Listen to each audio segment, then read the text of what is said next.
When I was about 18, I was playing cricket just after high school, and it was quite a good cricket team.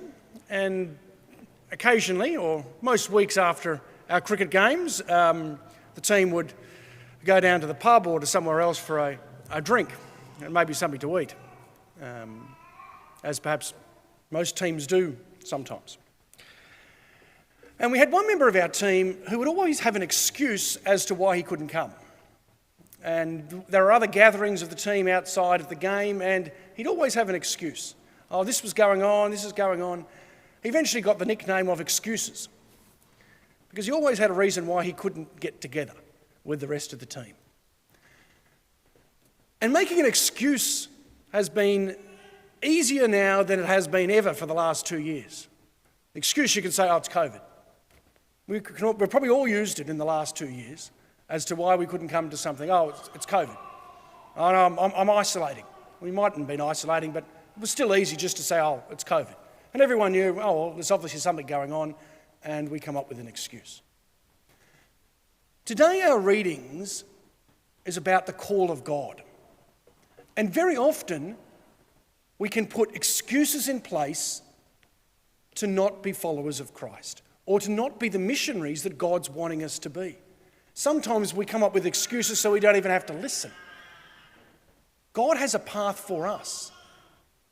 And that sometimes requires us to listen and to go beyond our initial desire for things. I know for young people, having talked to people in their 20s and sometimes even teenagers, and this can flow on to maybe even to those in the church today, sometimes they don't commit to something because there might be something better coming up around the corner. And so they want to be able to, I want to be able to have an out in case something better comes up. Which I think sometimes might be valid. But I think also Christ is wanting us to commit, even just to commit for a day to being his missionary. And this was being grappled with by Isaiah in the first reading, and also with the apostles in the gospel, and with St. Paul in our second reading.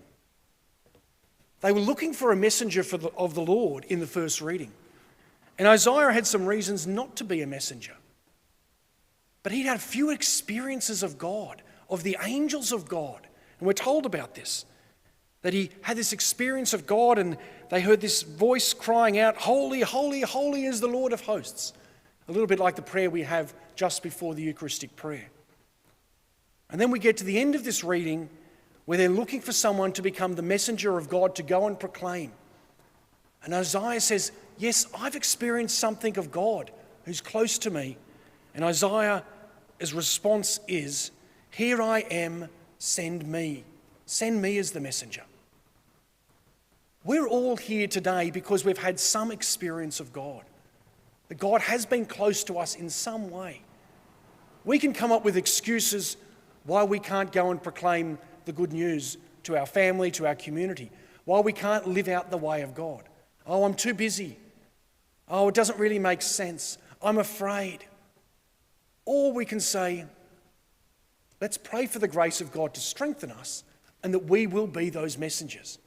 We will be the messenger of goodness, of justice, of love, of peace to our families and our community. St. Paul, in the second reading, he's saying, I'm the unexpected one. Jesus, after the resurrection, he appeared to Cephas, he appeared to the 12, he appeared to 500, he appeared to all these different people, and they're still witnessing, St. Paul tells us. And then he eventually appeared to me, one who was persecuting other Christians. And God came to him, the unexpected one. And he had every reason, every excuse to say, I can't go and become one to proclaim others because I had killed some of these people. I had picked up the stones and encouraged the crowds to martyr the very first Christian, Stephen. That's the story of Paul. He had an excuse. And some would say, by modern standards, he had a pretty good excuse for saying, I can't be a messenger of God because my background and what I've done in the past is so terrible. That's a good excuse, but that's not an excuse worthy enough of not being the messenger of God. And then you get to the gospel. Here we have Simon Peter giving us another excuse. Jesus says, "Oh, put your nets out for a catch." And Peter says, "Oh, we've toiled all night long and we've caught nothing. But if you say so, okay, we'll do it." And he did it just to keep Jesus, his friend, happy. But he also had an excuse already before he even committed. And then they have this miraculous catch. And then Peter says, "I'm a sinful man." And then Jesus responds by saying, "I no longer want you to go and catch fish. I want you to catch people, to go out into the world." I have plenty of excuses why I shouldn't be a priest, why I shouldn't be a Christian. I went through all of those when I was thinking about going through seminary, and I'm sure Deacon Michael had many excuses in his mind and things perhaps where the devil gets in to say, "Oh, you won't make a good priest. You won't make a good deacon. You won't make a good Christian." And those things get into our heads, and sometimes the devil wants us to walk away and say, the work of the church the work of God is not that important. We can be people of excuses, or we can say we're going to be the messengers. And the messengers are not just someone who's committed their life full time to this as a job. Each and every one of us are the messengers of God. And our response is it should be like the prophet Isaiah in that first reading. "Here I am, send me." Are we enthusiastic as messengers for Christ? Do we know the message? To know the message, we need to listen and then be willing to say, yes, we're going to go into the world and share the good news, to live it out through acts of love, of justice, of peace, and then to pray for others. "Here I am, send me." Sometimes in the church they think we have a vocational crisis, that people aren't becoming priests or deacons, or people aren't even becoming lay missionaries in our world.